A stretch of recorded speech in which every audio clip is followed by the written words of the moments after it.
Velkommen til Novas fortryllende verden.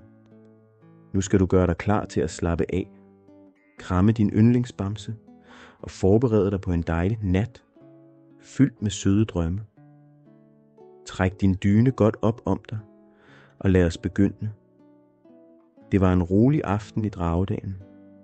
Nova, den lille gule drage, sad på sin yndlingssten og kiggede op mod himlen. Stjernerne blinkede som glimtende diamanter, og månen lyste blidt som en stor, rund ost. Nova sukkede.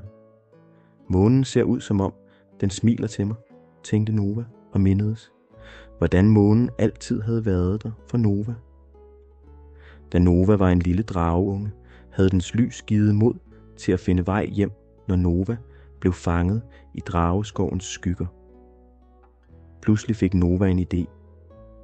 Måske kan jeg flyve op og sige hej til månen.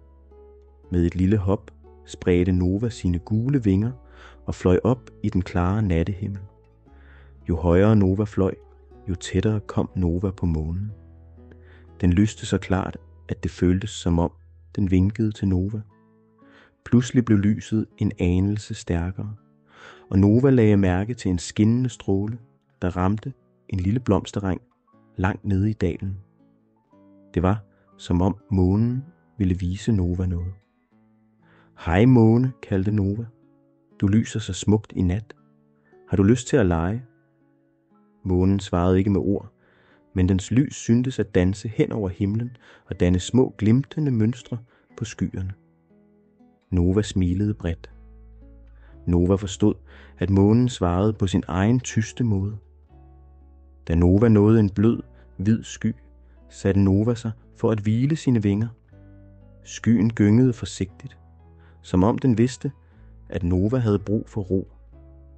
Mens Nova sad på skyen, begyndte Nova at kigge rundt i himlen. Nova opdagede en flok stjerneskud, der strøg hen over himlen som fyrværkeri. Måske er stjernerne venner med månen, tænkte Nova og vinkede til dem. Nova forestillede sig, hvordan stjernerne fortalte historier til månen, og hvordan månen videregav disse historier til natten. Nova lukkede øjnene for et øjeblik og lyttede til nattens lyde.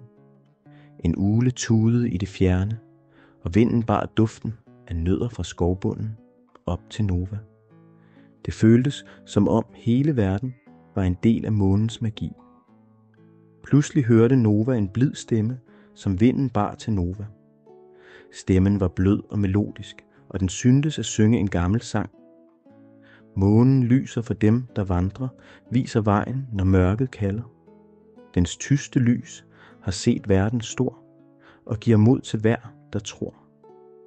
Nova lukkede øjnene og lyttede. Vindens stemme fortsatte. Månen leger ikke, men den ser alt og lyser vejen for dig, når du har brug for det. Den er din ven, der altid er der, selv når du ikke ser den. Nova åbnede sine øjne og så op på månen igen. Jeg ville ønske, jeg kunne blive her for evigt, sagde Nova til skyen under sig. Skyen gyngede lidt, som om den også følte sig tryg ved månens lys. Efter et stykke tid besluttede Nova sig for at udforske mere.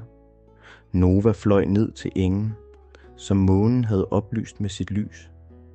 Der fandt Nova en lille, ensom blomst, der stod og svajede i det sølvagtige skær. Du er smuk, sagde Nova og strøg forsigtigt dens kronblade med sin klo. Månen ville ikke have vist mig dig, hvis du ikke var noget særligt. Nova sad ved blomsten i et stykke tid og betragtede, hvordan dens blade glitrede som stjerner under månens lys. Til sidst fløj Nova tilbage op til sin sky og lagde sig til rette. Nova smilede. Tak måne, og tak vind. I er som gode venner, der aldrig går deres vej, sagde Nova og lukkede øjnene. Skyen under Nova var så blød som en dyne, og den rolige nattehimmel fik Novas øjenlåg til at blive tunge.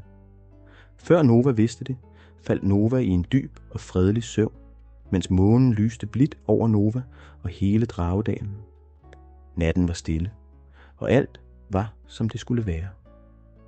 Hele Dragedalen begyndte stille og roligt at falde i søvn. Træernes blade hviskede godnat til hinanden, og blomsterne lukkede deres kronblade i det blide måneskin. Vinden lagde sig til ro. Månen spillede sin magiske godnatmelodi over hele Dragedalen.